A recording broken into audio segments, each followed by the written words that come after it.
स्वामी, स्वामी, स्वामी, क्या बात है? क्या हुआ महारानी बादशाह? स्वामी, आप किस चिंता में डूबे हैं? मेरे आने तक का भी एहसास नहीं है आपको? रानी बादशाह, आप इस चिंता व दर्द को अच्छी तरह जानती हो। हमारा संतानहीन होना हमारी सबसे बड़ी चिंता है।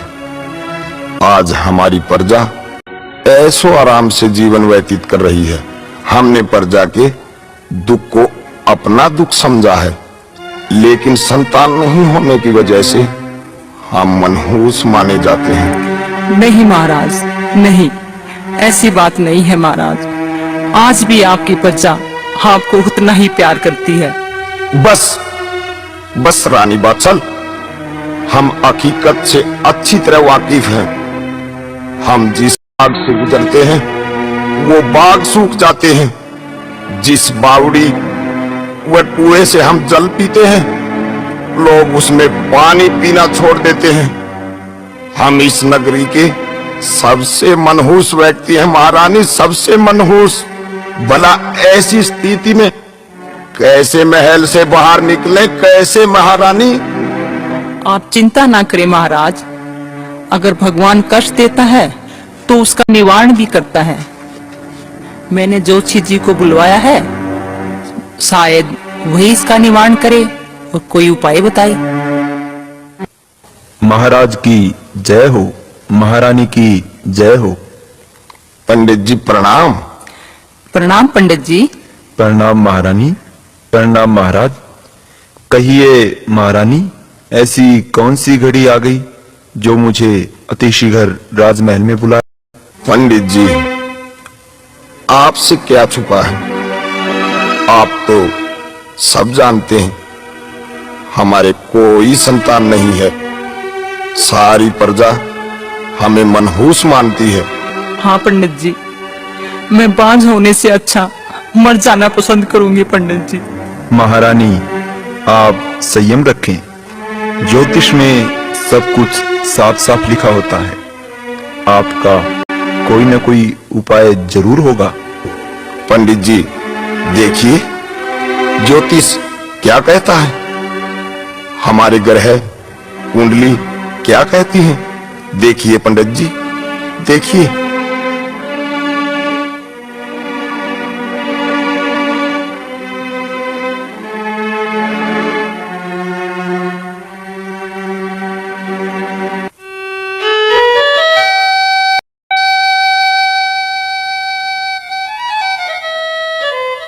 पंडित जी, आप चुप क्यों बैठे हैं?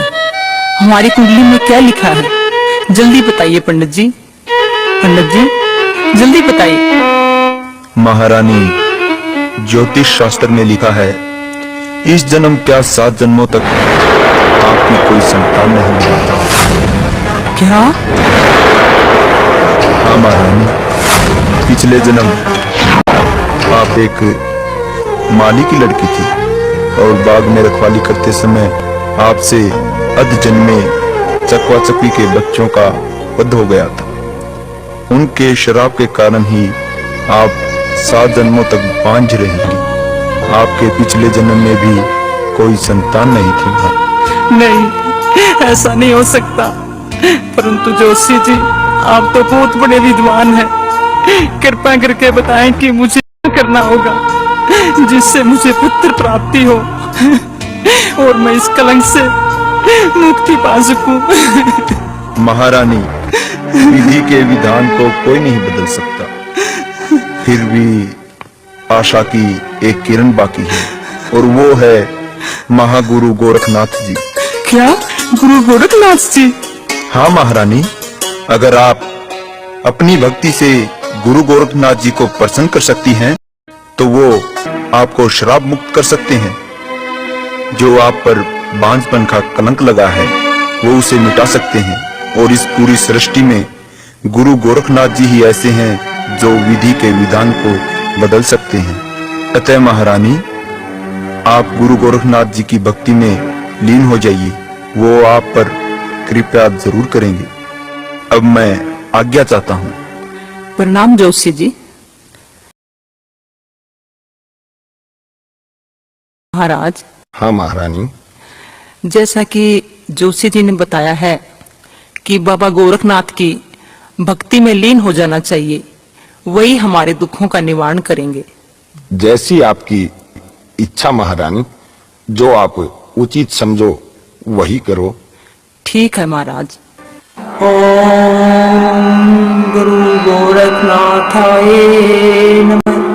ओम गुरु गोरखनाथाय नमः। ओम गुरु गोरखनाथाय नमः। ओम गुरु गोरखनाथाय नमः।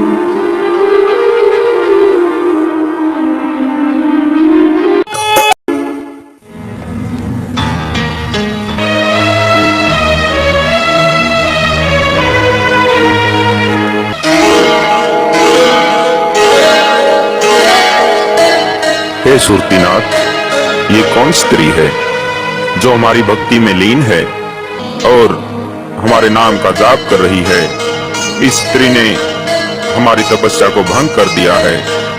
हे सुरतीनाथ महाराज, हमें अपनी स्कूर दृष्टि से देखकर बताओ कि ये औरत कौन है।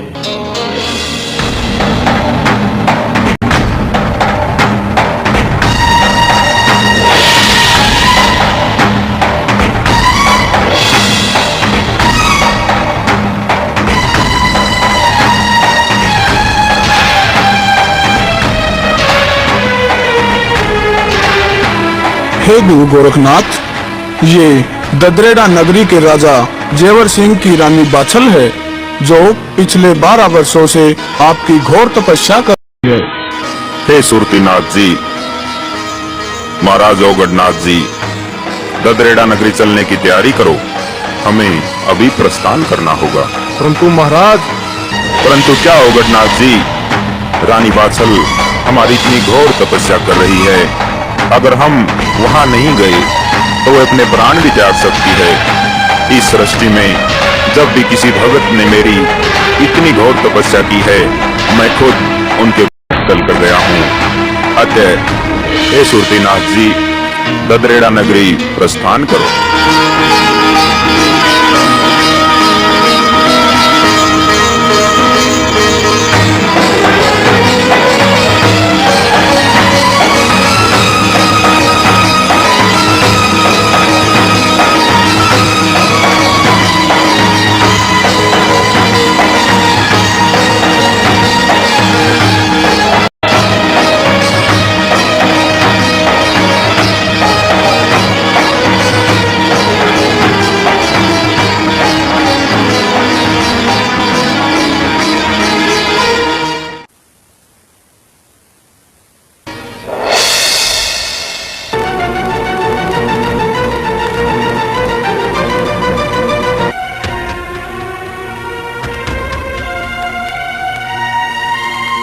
हे गुरु गोरखनाथ, आगे तो बहुत विशाल नदी है, जिसे पार करना मुश्किल ही नहीं असंभव भी है।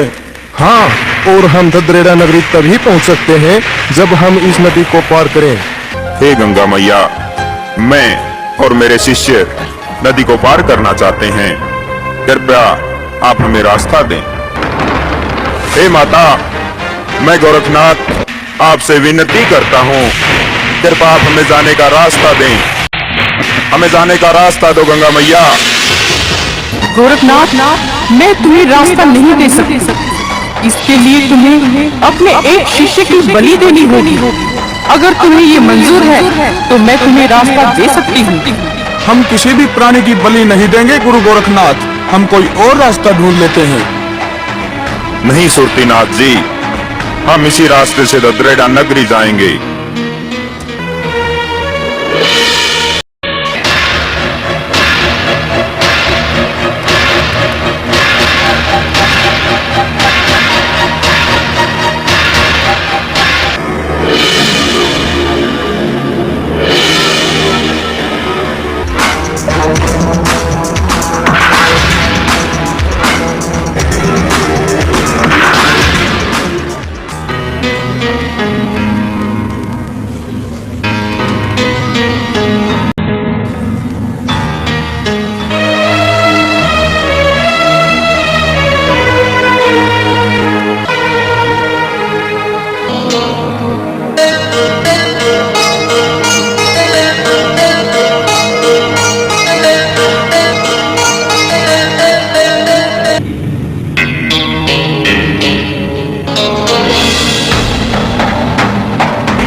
क्या कर रही हो गोरखनाथ? मुझे अपने कमंडल में भरकर कहाँ ले जा रही हो?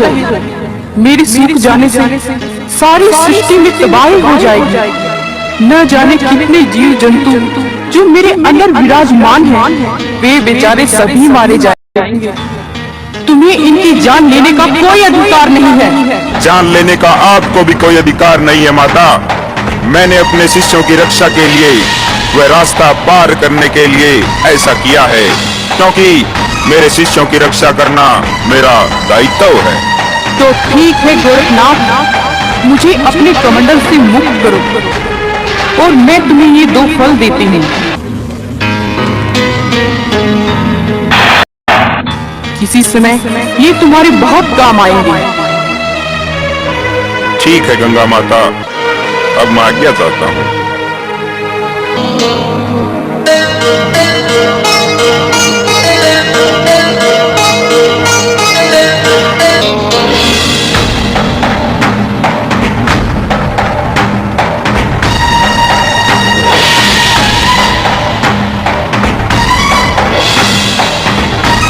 अब गोरखनाथ ददरेड़ा नगरी पहुंच जाते हैं। यह खबर आग की तरह पूरी नगरी में फैल जाती है।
महारानी की जय हो, महारानी की जय हो।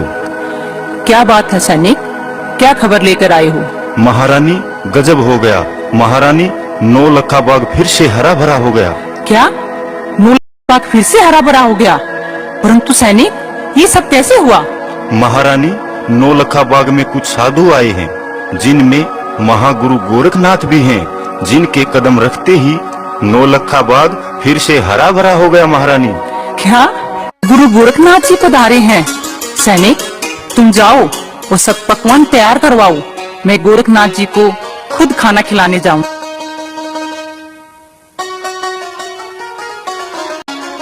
हे गुरु गोरखनाथ, आज मेरी तपस्या सफल हो गई।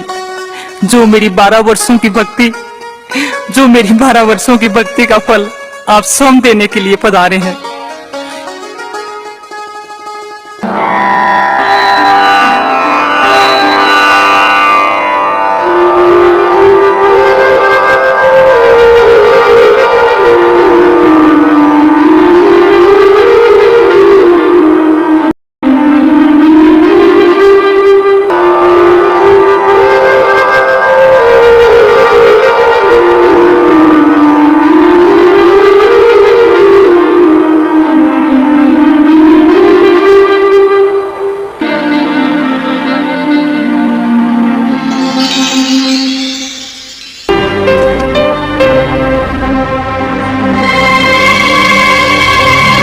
ये लो महाराज, भोजन ग्रहण करो।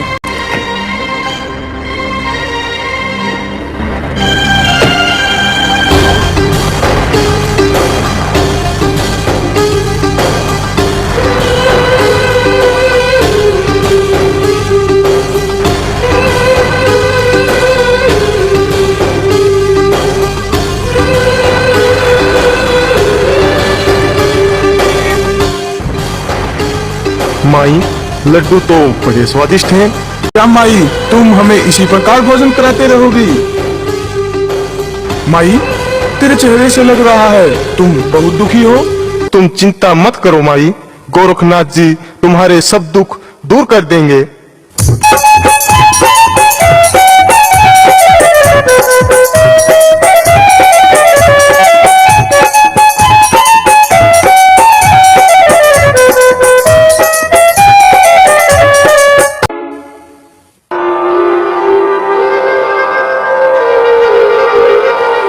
हे माता, तुम कौन हो जो इतने दिनों से हमारी इतनी सेवा कर रही हो? हे गुरु गोरखनाथ, मैं गढ़ ददरेड़ा के राजा जेवर सिंह की पत्नी बाछल हूँ। जेवर सिंह की पत्नी बाछल हूँ। क्या हुआ देवी, तुम रोने क्यों लग गई? क्या तुम्हें धन की कोई कमी है या तुम्हारी ददरेड़ा नगरी पर कोई संकट है? नहीं महाराज, नहीं हमारे कोई धन की कमी है और नहीं हमारे नगरी पर कोई संकट है। सारी प्रजा इतनी सुखी है, लेकिन क्या देवी, रुक क्यों गई? महाराज, मैं संतानहीन हूँ, मेरे कोई संतान नहीं है। सारी नगरी मुझे मनुष्य मानती है। एक औरत को ही पता होता है कि बांझपन का दर्द क्या होता है। मैं पिछले 12 वर्षों से आपकी पूजा कर रही हूँ महाराज। आप कृपया करके मेरे कष्टों का निवारण करें, मेरे कष्टों का निवारण करें। धैर्य धैर्य रखो देवी। मैं जानता हूँ तुमने मेरी 12 वर्षों तक कठोर भक्ति की है और जो कोई इंसान मेरी भक्ति करता है हम उनकी मनोकामना पूर्ण अवश्य करते हैं। इसलिए हे देवी बाछल, तुम कल सुबह आना, हम तुम्हें पुत्र रत्न का वरदान देंगे और उसके बाद हम ददरेड़ा से प्रस्थान करेंगे।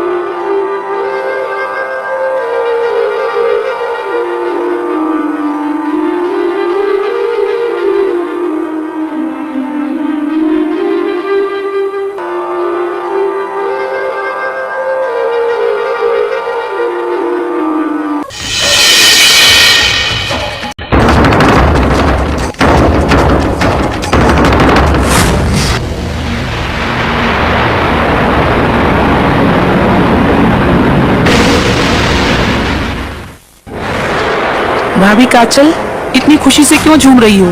आज तुम इतनी खुश क्यों हो? नरन छबील दे, तुम्हें पता है कल सुबह गोरख जी बहन बाछल को पुत्र रतन का वरदान देंगे, पुत्र रतन का। चौहान वंश को अपना शासक मिल जाएगा। तुम बहुत भोली हो भाभी, अगर तुम्हारे से पहले बाछल माँ बन गई तो तुम्हारी क्या इज्जत रह जाएगी? तुम तो दासी बनकर रह जाओगी और उसका पुत्र ही ददरेड़ा का राजा होगा। हाँ, ये तो मैंने सोचा ही नहीं। छबील दे, कोई ऐसी युक्ति सोचो कि बाछल को वरदान ही ना मिले। वो मैंने सोच लिया है भाभी। सोच लिया है? पर क्या? जल्दी बताओ। भाभी जी, मेरे पास एक युक्ति है। क्यों न तुम बाछल से पहले वो वरदान लेने चली जाओ और जब बाछल पहुंचेगी तो गोरखनाथ वहां से जा चुके होंगे। लेकिन अगर गोरख ने मुझे पहचान लिया तो तुम्हें कोई नहीं पहचान सकेगा, क्योंकि तुम्हारी और बाछल की शक्ल आपस में मिलती है। बस तुम इस बात का फायदा उठाओ।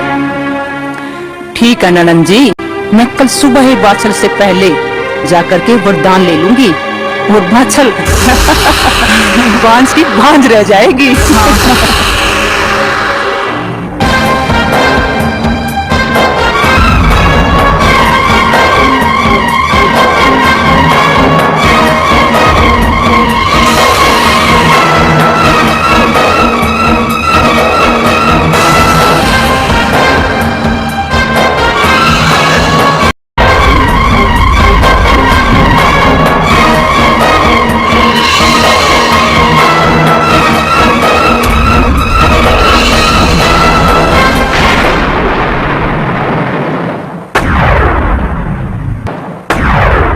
क्या बात है देवी, पुत्र प्राप्ति की खुशी में लगता है रात को नींद नहीं आई जो इतनी सुबह आ गई। हे देवी, हम तुम्हारी भक्ति से बहुत प्रसन्न हुए। हम तुम्हें ये इच्छाधारी फल देते हैं जो कभी गंगा मैया ने मुझे दिए थे। तुम इनको खा लेना, इससे तुम्हें 2 पुत्रों की प्राप्ति होगी जिनका नाम तुम अर्जन व सर्जन रखना। ये बालक बहुत ही महान होंगे, इतिहास में इनका महत्वपूर्ण स्थान होगा। अब हम यहाँ से प्रस्थान करते हैं। जय हो महाराज की, जय हो बाबा गुरु गोरखनाथ की।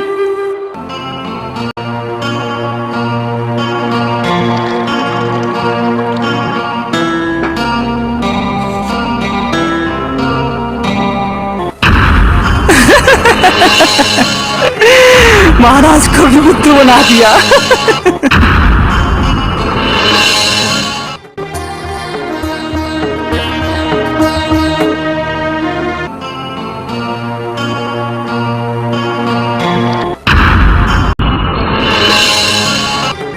महाराज, महाराज, हे गुरु गोरखनाथ, हमें छोड़कर कहाँ चले गए?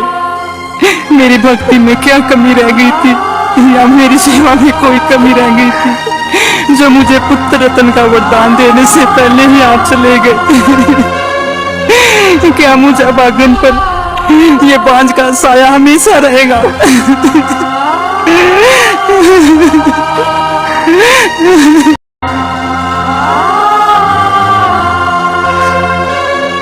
हे देवी, तुम कौन हो? मैं इस गढ़ ददरेड़ा की महारानी बाछल हूँ, पर तुम कौन हो? प्रणाम महारानी बाछल, मैं इस बाग का माली श्रीधर हूँ। हे श्रीधर, तुम ही बताओ कि बाबा गोरखनाथ किस तरफ गए हैं? गोरखनाथ जी तो अब से थोड़ी देर पहले यहाँ से चले गए। श्रीधर, तुम ही बताओ कि बाबा गोरखनाथ किस दिशा की तरफ गए हैं? ये तो मुझे मालूम नहीं है महारानी, पर जाने से पहले चटपट महाराज कह रहे थे कि गोरखनाथ कुछ समय के लिए गोगाना के डेरे पर विश्राम करेंगे। अगर तुम जल्दी जाओ तो वो तुम्हें वहाँ मिल सकते हैं।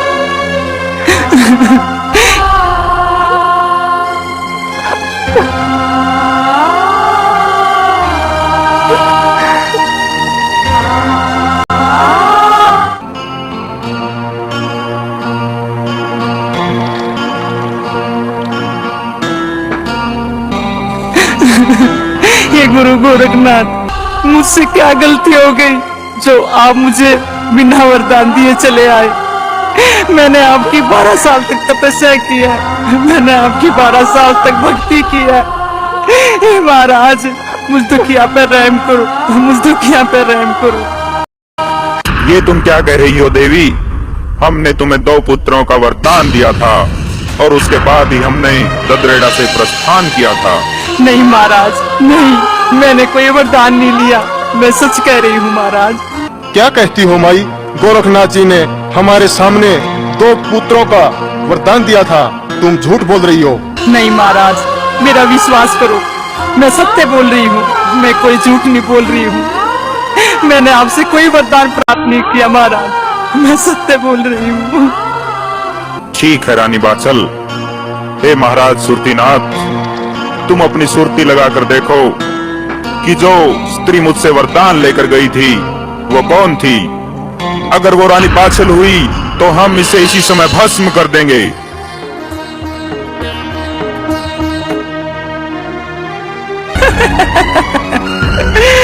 महाराज को भी बुद्धू बना दिया। हे महाराज, रानी बाछल ठीक कह रही है, इन्होंने वरदान नहीं लिया, वो इनकी छोटी बहन काछल थी जो धोखे से आपसे वरदान ले गई महाराज। जी हाँ महाराज, हम जुड़वा बहने हैं और हमारी शक्ल सूरत आपस में बहुत मिलती है। इसी बात का फायदा उसने उठाया है, इसी बात का फायदा उठाया है महाराज। यानी काछल ने छल व कपट से वरदान प्राप्त किया है। ये काछल ने बहुत गलत किया। हम उन्हें श्राप देते हैं कि उनकी जो संतान पैदा होगी वो छली, कपटी और धोखेबाज होगी। इतिहास में कभी उनको ख्याति प्राप्त नहीं होगी और उनकी मौत का कारण उनका छल कपट ही होगा। लेकिन महाराज, आप मेरी व्यथा, मेरे दुख दूर कीजिए। मैं पुत्र के बिना नहीं रह सकती, मुझे भी पुत्र का वरदान दीजिए महाराज। इस तरह से वरदान दिए नहीं जाते माई, इनकी भी कुछ सीमाएं होती हैं। वो वरदान तुम्हें इसलिए प्राप्त नहीं हुआ कि शायद तेरे भाग्य में संतान ही नहीं है। नहीं महाराज, ऐसा नहीं कहिए महाराज, नहीं, मुझ पर रहम करो। मेरी 12 साल से गोदी सुनी है, मैं भी बच्चे के लिए बहुत तड़प रही हूँ महाराज, रहम करो। आप तो बड़े दयालु हैं, आप तो सबकी सुनते हैं, मेरी भी सुनो महाराज। नहीं माई नहीं, चली जाओ। मैं विधि के विधान को नहीं बदल सकता। शायद तुम्हारे भाग्य में संतानहीन होना ही लिखा है। तुम्हारे भाग्य में पुत्र नहीं है रानी बाछल, चली जाओ यहाँ से। नहीं महाराज नहीं, ऐसे शब्द मत कहो, ऐसे शब्द मत कहो। अगर आपकी इच्छा हो तो आप विधि को भी बदल सकते हो। आज मैं आपसे वरदान लिए बगैर नहीं जाऊंगी। अगर मेरी बहन काजल वरदान ले गई तो इसमें मेरा क्या कसूर है? आप ही बताएं महाराज, मेरा क्या कसूर है? अगर आपने वरदान नहीं दिया तो मैं यही सिर पटक पटक के अपनी जान दे दूंगी, अपनी जान दे दूंगी।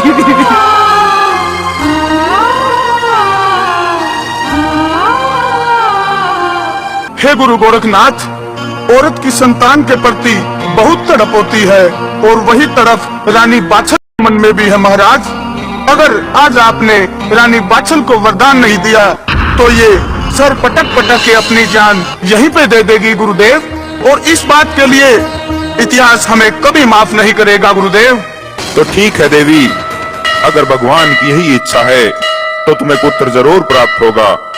परमपिता परमात्मा पर विश्वास रखो। मैं तुम्हारे लिए पुत्र की भगवान से प्रार्थना करूंगा।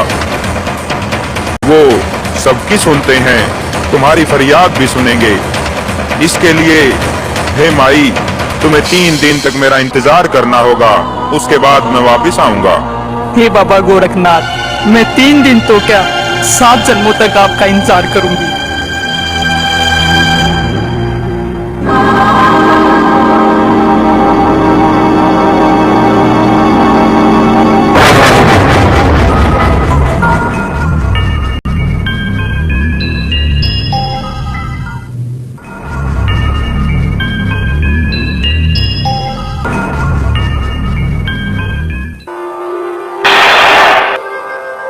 हे भोलेनाथ, अपने पुत्र गोरखनाथ का प्रणाम स्वीकार करें।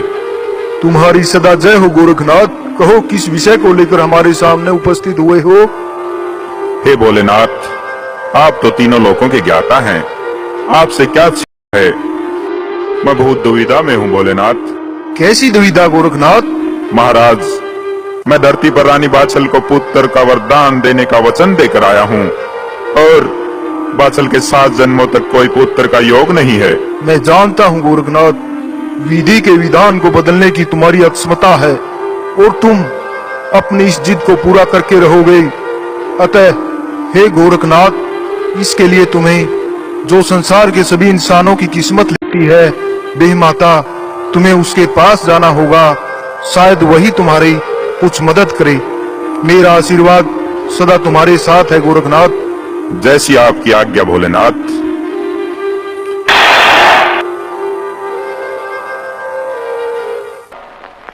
हे गो माता, गोरखनाथ का प्रणाम स्वीकार करें।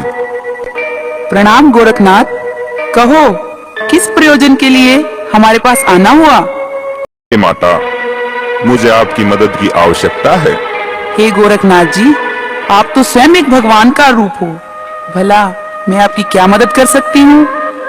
ये काम ऐसा है माता जिसमें आप ही मेरी मदद कर सकती हैं। मैं पृथ्वी पर ददरेड़ा की रानी बाछल को पुत्र रतन के वरदान का वचन देकर आया हूँ। अतः हे माता, आप तो सभी व्यक्ति इंसानों के अच्छे बुरे कर्म लिखती हैं, तो कृपया रानी बाछल की किस्मत में भी संतान लिखें। नहीं गोरखनाथ जी, बाछल की किस्मत में इस जन्म क्या 7 जन्मों तक संतान नहीं होगी। ये इसके पिछले जन्म का श्राप है। मैं आपकी इस विषय में कोई मदद नहीं कर सकती। लेकिन माता, मैं रानी बाछल को वचन देकर आया हूँ। अगर उसको मैं पुत्र प्राप्ति का वरदान नहीं दे सका तो मैं वचन से झूठा पड़ जाऊंगा। इसका कोई तो उपाय है माता? हाँ, इसका एक उपाय है गोरखनाथ, जिसे तुम पूरा करने की क्षमता भी रखते हो। बताइए माता, मुझे क्या करना होगा? हे गोरखनाथ, इसके लिए तुम्हें पाताल लोक जाना होगा और जहां से तुम्हें बहुत ही शक्तिशाली वाशक नाग से गूगल प्राप्त करनी होगी, क्योंकि जब देवताओं और असुरों ने समुद्र मंथन किया था तब समुद्र मंथन में से ये श्वास यानी गूगल प्राप्त हुई थी, जो कि बाद में वाशक नाग को सौंप दी गई। अगर तुम ये गूगल प्राप्त कर सको और बाछल इसका सेवन करे तो बहुत शक्तिशाली पुत्र की प्राप्ति होगी। ठीक है माता, मैं ये गूगल अवश्य प्राप्त करूंगा। इसके लिए चाहे मुझे कुछ भी करना पड़े। उधर रानी बाछल बेचारी भूखी प्यासी गोरखनाथ के आने का इंतजार कर रही है।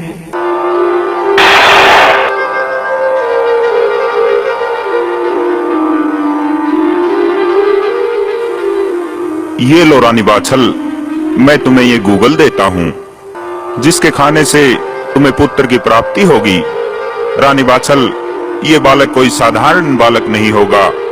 इसका नाम तुम जाहर वीर रखना, जो आगे चलकर जाहर वीर गोगा पीर के नाम से प्रसिद्ध होगा। लेकिन इसके साथ जब ये बच्चा तुम्हारे गर्भ में होगा, तुम्हें दो चीजों का ध्यान अवश्य रखना होगा। एक तो तुम इसके जन्म तक कभी झूला मत झूलना और न ही कभी कुआ बावड़ी में झांक कर देखना, ये तुम्हारे लिए मनहूस होगा। तू घबराई हो जागी आज निहाल, 9वें महीने बाछल माँ एक पैदा होगा लाल, 9वें महीने बाछल माँ एक पैदा होगा लाल, 9वें महीने बाछल माँ एक पैदा होगा लाल।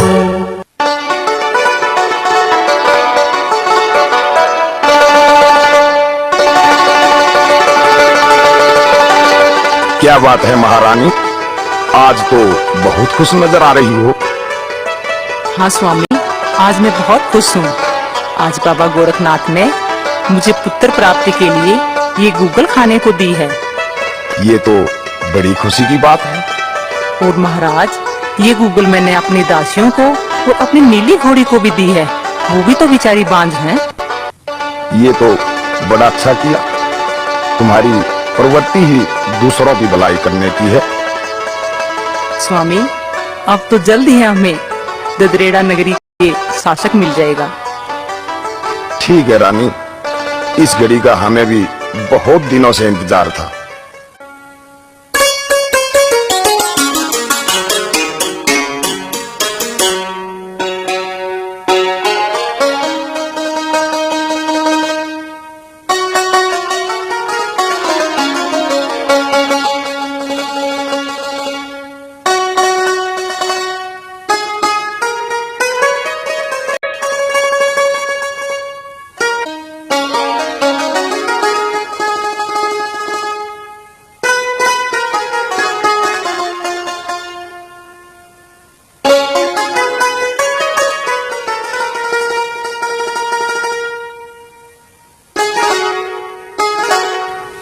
भाभी भाभी क्या कर रही हो? कुछ नहीं ननंद छबील दे, आओ बैठो। भाभी क्या बात है, कब देखी हो ददरेड़ा नगरी का राजकुमार? बस ननंद जी, अब तो कुछ ही दिनों की बात है। मेरा भी मन जहार को गोदी में बिठाकर लोरी सुनाने के लिए उतावला है। बस थोड़ा सब्र रखो भाभी, सब काम समय पर होते हैं। यही हाल भाभी काछल का है। कितना सुहाना मौसम है ना आज। हाँ क्यों नहीं भाभी, चलो आज बाद में झूला झूलने चलते हैं। नहीं नहीं ननंद जी, मेरा मन नहीं कर रहा, तुम काछल को लेकर चली जाओ। नहीं भाभी, मैं तुम्हारे साथ ही झूला झूलूंगी, चलो ना। अच्छा अच्छा मेरी प्यारी ननंद जी, नाराज मत हो, मैं तुम्हारे साथ अभी चलती हूँ।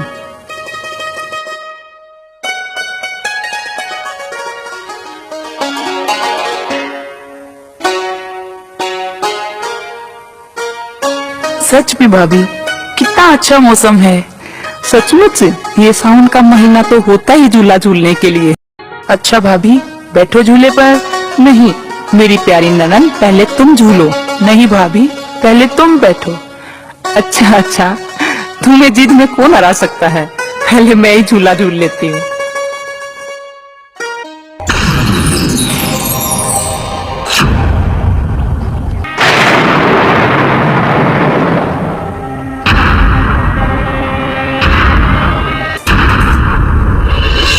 अरे ये क्या हुआ भाभी?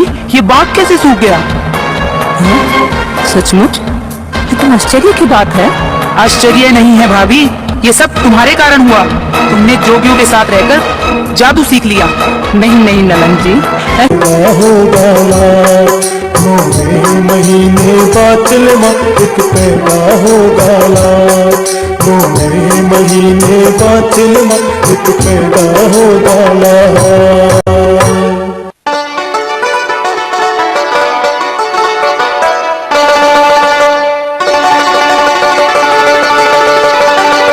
क्या बात है महारानी, आज तो बहुत खुश नजर आ रही हो। हाँ स्वामी, आज मैं बहुत खुश हूँ। आज बाबा गोरखनाथ ने मुझे पुत्र प्राप्ति के लिए ये गूगल खाने को दी है। ये तो बड़ी खुशी की बात है। और महाराज, ये गूगल मैंने अपनी बच्चियों को और अपनी नीली घोड़ी को भी दी है। वो भी तो बेचारी बांझ हैं। ये तो बड़ा अच्छा किया। तुम्हारी प्रवृत्ति ही दूसरों की भलाई करने की है। स्वामी, अब तो जल्द ही हमें ददरेड़ा नगरी के लिए शासक मिल जाएगा। ठीक है रानी, इस घड़ी का हमें भी बहुत दिनों से इंतजार था।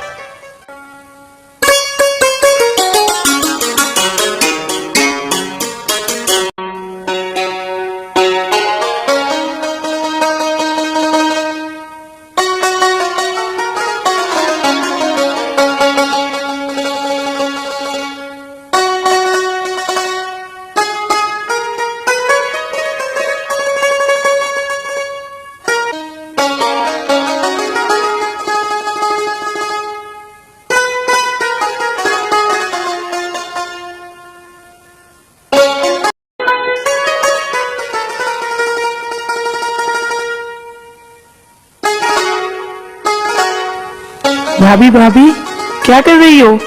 कुछ नहीं नड़न छबील दे, आओ बैठो। भाभी क्या बात है, कब दे रही हो ददरेड़ा नगरी का राजकुमार?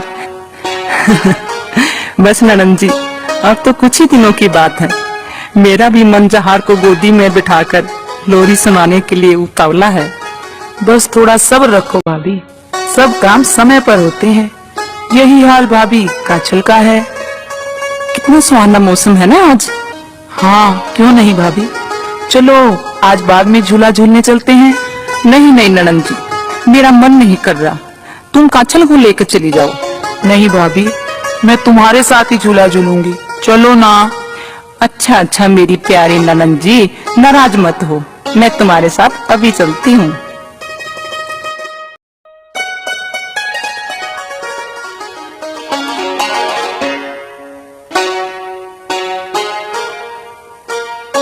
सच भी भाभी, कितना अच्छा मौसम है। सचमुच ये सावन का महीना तो होता ही झूला झूलने के लिए है। अच्छा भाभी, बैठो झूले पर।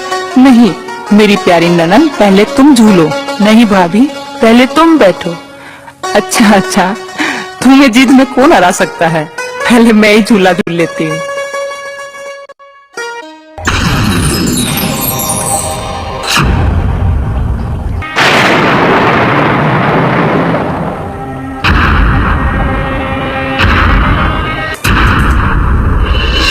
अरे ये क्या हुआ भाभी, ये बाघ कैसे सूख गया? सचमुच कितना आश्चर्य की बात है। आश्चर्य नहीं है भाभी, ये सब तुम्हारे कारण हुआ। तुमने जोगियों के साथ रहकर सीख लिया। नहीं नहीं नड़न जी, ऐसा कुछ नहीं है। हाथ मत लगाओ मुझे, अब तुम्हारा मेरे साथ कोई रिश्ता नहीं है। नहीं नहीं ननन जी, ऐसे कठोर शब्द तो ना कहो। मैं तुम्हारे लिए अभी कुएं से पानी लेके आती हूँ।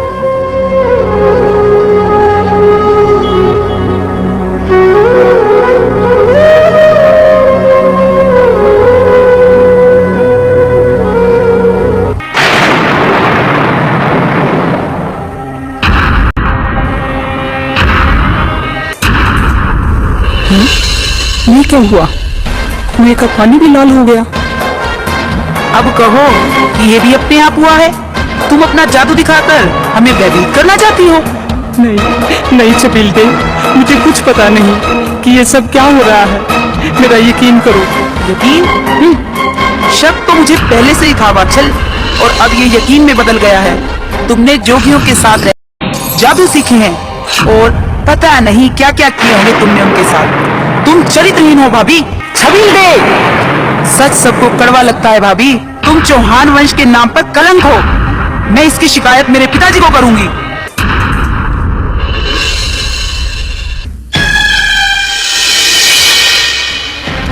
पिताजी, अनर्थ हो गया पिताजी। क्या हुआ बेटी छबील दे? पिताजी, वात्सल ने चौहान वंश को कलंकित किया है। वो जादू टोने सीख गई है पिताजी, और जो उसके पेट में बच्चा पल रहा है वो हमारा खून नहीं है। उसने जोगियों के पास रहकर पता नहीं क्या क्या किया है पिताजी। सैनिक, रानी बाछल को हमारे सामने प्रस्तुत करो।